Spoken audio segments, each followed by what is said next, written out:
Nicholas is once again here with those areas where you can trace him. Still, I'm here for electricity, and I want to handle electric circuit. That's my point of emphasis today. And an electric circuit is a path. It's a path through which an electric current flows. It's a channel where electricity passes. So that's why we say it's a path through which an electric current flows. We have what makes up electric circuit. For current to flow, there is what we need to have most of the times. You need to have a switch. You need to have a torch or a bulb. Torch bulb. You need to have a conductor, particularly here I'm using wire, and we need to have an insulated wire, prevent short circuits. We need to have dry cells. We need to have a conducting wire, that's why I have a conductor. We need to have a fuse for electricity to move smoothly. So we have symbols whereby this one is a bulb, this one is a fuse. When you meet a symbol of this nature, you know that it's a fuse. When you meet this one, you know that it's a switch. A dry cells or dry cell. Then when you meet this one, this is a switch. Then in diagram mode, this is a dry cell. You can see this is a bulb. That's in a diagram mode.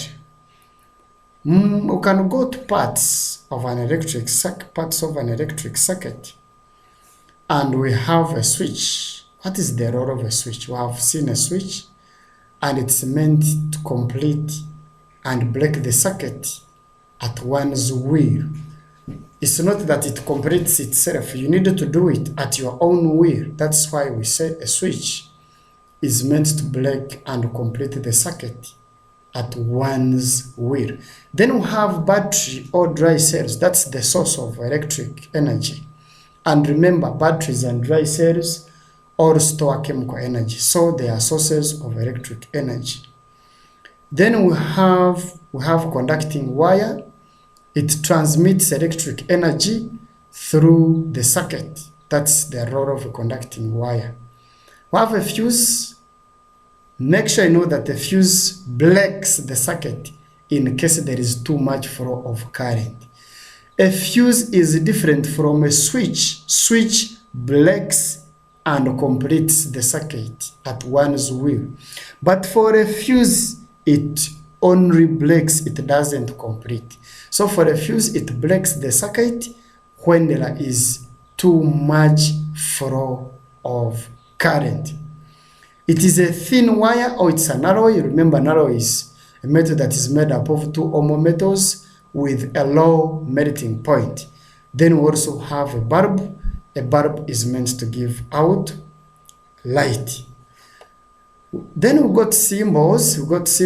This is symbol for battery. This is the symbol for a light bulb. This is a symbol for a switch. This is a symbol. When you meet a symbol of this nature, you know that it's a fuse. When you see this circle with the letter A, that's an ammeter. When you meet this circle with the letter V, that's a voltmeter. But still, we need to go back and see what transpires here. When this switch is closed, we shall see chemical energy that is stored here. Sometimes they ask what energy changes take place when AC is closed, meaning when the switch is placed on, is closed. What happens here where we have batteries? Batteries store chemical energy. So chemical energy will be converted into electric energy. Remember, in wires, it's electric energy that will sail through as it goes to the bulb. So energy changes that occurs at dry cells. We shall say that chemical energy stored in dry cells will be changed into electric energy. Then electric energy will flow and come to the bulb. They will ask, what energy changes take place at the bulb when letter S or when the switch is closed. Now we have said that in wires we find their electric energy.